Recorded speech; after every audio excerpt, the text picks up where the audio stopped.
1. Papuri sa iyo, Panginoon. Nung panong yun, sinabi ni Jesus sa kanya maagad, kung paanong iniibig ako ng Ama, gayon din naman iniibig ko kayo. Manatili kayo sa aking pag-ibig.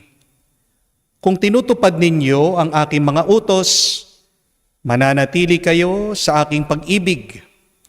Tulad ko, tinutupad ko ang mga utos ng aking Ama. At ako'y nananatili sa kanyang pag-ibig.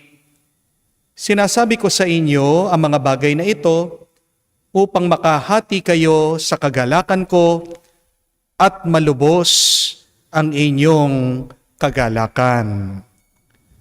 Mga kapatid, ang mabuting balita ng Panginoon. Pinupuri ka namin, Panginoong Hesukristo. Magandang araw po muli sa inyong lahat. What is our good news for today? Ano ang mabuting balita? Kung hindi mo kayang maging masaya, maaari ka pa ring matuwa. Remember that if you cannot be happy today, you can still be joyful. Alam ko po, marami sa inyo may kanya-kanyang lungkot ngayon. Marami sa inyo naghahanap ng pambayad ng utang. Minsan napakalaki ang halaga na kailangan nila. Kung hindi, makukuha ang kanilang mga sasakyan o baka wala na silang titirhan. Alam ko din po, marami din sa inyo may broken relationship. Hanggang ngayon, hindi kayo kinakausap ng iyong asawa o baka hindi kayo inuuwian, kayo po ay natatakot na baka mag-isa na lang kayo. Siguradong nakakapagbigay ng bigat sa inyong kalooban na mag-isa na lang kayong lumalaban para sa inyong pamilya. Alam ko din po, marami sa inyo nalulungkot at nadidepress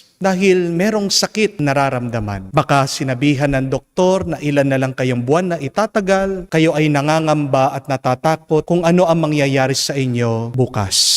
O baka naman yung iba sa inyo nangungulila, yung mga kapatid nating OFW na namimiss na ang kanilang mga pamilya, kahit yung kanilang bakasyon, sinasakripisyo para lang magkaroon pa ng dagdag na kita at ito ay maibigay nila, mapadala nila dito sa Pilipinas sa kanilang mga pamilya. May kanya-kanya tayong mga lungkot na pinagdadaanan. Pero hindi ibig sabihin ikaw ay nalulungkot, hindi ka na pwedeng makaranas ng tuwa. If you are sad now, remember, God can still give you joy. Yan po ang mabuting balita. Yan ang ating narinig sa nabasang Ebanghelyo. Na si Kristo ay hindi nagbibigay ng saya. Ang ating Panginoon ay nagbibigay ng tuwa. God does not give happiness, but our Lord gives us joy. Ano po ang sabi ng gospel? These things I have spoken to you, that my joy may be in you, and so that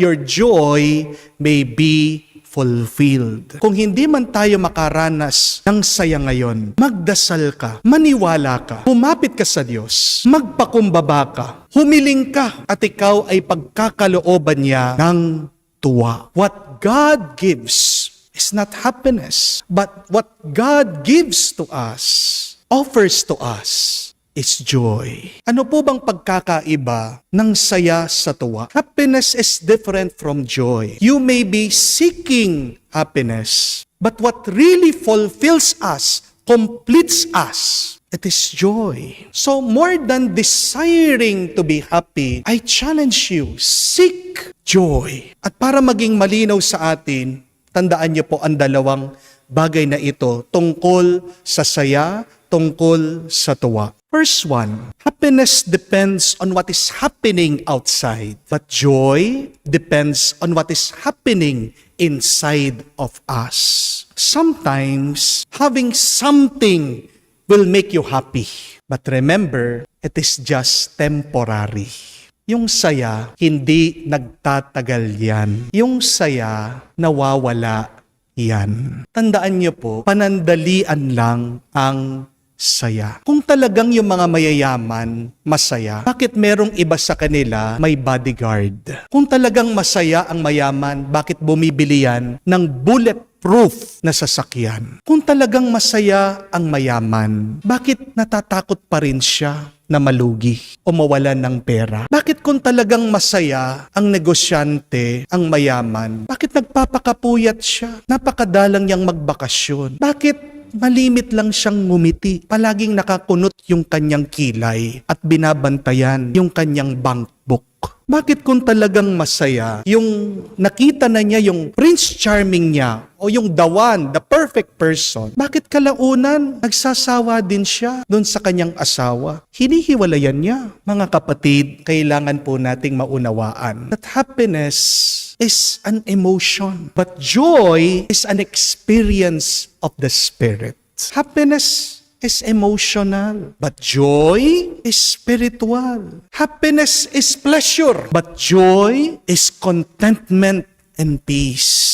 Yung saya lumilipas, pero ang tuwa nananatili. Kaya nga, magandang itanong sa ating sarili, bakit ba ako nalulungkot? Baka naman tinitignan mo yung mga bagay na wala sa iyo. Baka naman masyado kang nakatuon dun sa mahirap at mabigat na kalagayan mo. Alam niyo po ba, ang dami po mga tao ngayon ang nadidepress, ang nalulungkot. Bakit? Ito po ay dahil sa internet. Magsimula po nung dumating ang internet, kala po nila maraming mga tao ang sasaya. Pero pagdating po ng internet, napag-aralan po nila, dumami po yung mga merong clinical depression. Bakit? Anong naging dahilan? Dahil po sa pinapanood, palaging kinukumpara yung kanilang sarili. Yung taong nakakapanood, palagi yan sinasabi, buti pa siya, ang ganda ng bahay niya, buti pa siya, ang ganda ng sasakyan niya.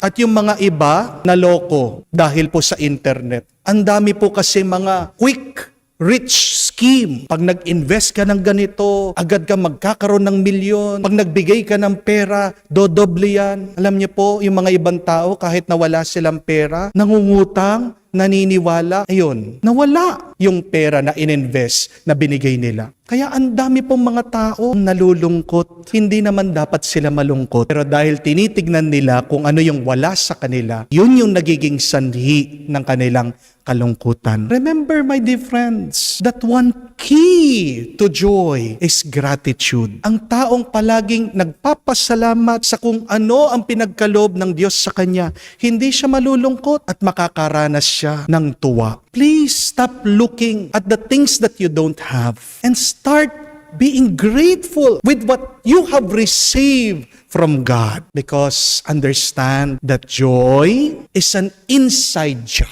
Ang tuwa, nasa loob mo yan. Huwag mong hahanapin sa labas. Dahil nasa iyong kalooban, mas madali na maranasan mo yan. Dahil ikaw ang pumipili dyan. Oo, alam ko gusto niyo po magkaroon ng magandang buhay. Magandang bahay, magandang trabaho, magandang kalagayan. Hindi po masama yan. Pero bago mo hanapin na pagandahin ang iyong buhay, pagandahin mo ang iyong kalooban. Dahil pag maganda ang loob, kahit na pangit o nahihirapan ka sa labas, ay magaan ang buhay, ay punong-puno ng tuwa ang iyong karanasan. So, stop making the outside beautiful, but start first making your soul, what is inside, your heart, beautiful, and you will experience joy. Pangalawa po, the second difference of happiness and joy is that happiness is acquired and joy is given. Sabi nga po, ang saya ay ang buto. Pero pag tinanim mo yan at umusbong, naging bulaklak, naging puno, nagkaroon ng bunga, yun ang tuwa. Ito po yung dahilan bakit ang Panginoon ay nagmisyon sa kanyang pagsunod sa Diyos Ama. Sabi niya, natutuwa siya. Kaya tayo din, kung susundan natin ang kagustuhan ng Ama, matutuwa ka din. Makakaranas ka ng tuwa. Sabi nga po, napakaganda. Minsan nabanggit ang sikat na artista, si Tom Hanks. There are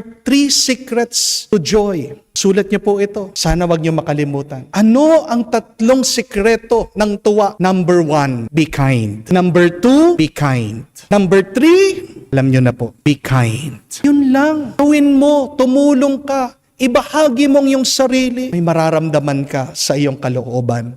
Ang tawag diyan ay tuwa. Bakit nalulungkot ka? Maaaring hindi ka nagbabahagi, hindi ka tumutulong. Hindi ka naman kailangan maging mayaman para makapagbahagi ka, para makatulong ka sa iyong maliit na pamamaraan. Ano ba ang pwede mong maitulong sa iba? Gawin mo, subukan mo, at tignan mo ang milagro ng grasya at pagpapala na darating sa buhay mo. Sa Africa, meron pong isang misyonaryo dumating, nagdadala ng mga candy. Dahil alam po niya, ang mga bata doon hindi pa nakatikim ng candy. Dumating po mga bata, sinasalubong siya, binigyan niya ng candy. Nabigla itong misyonaryo dahil ang mga bata kinuha ang candy, tumakbo. Sinundan naman po sila ng misyonaryo at nakita yung mga candy na tinanggap nila, pinaghati-hati, binigyan yung mga ibang bata dun sa kanilang village. Nagtatanong, ito po misyonaryo, bakit binigyan nyo yung mga kaibigan nyo? Bakit hindi nyo na lang sinolo, sinarili? Sa inyo ko naman binigay. Alam niyo po kung anong sagot ng mga bata. Paano ako matutuwa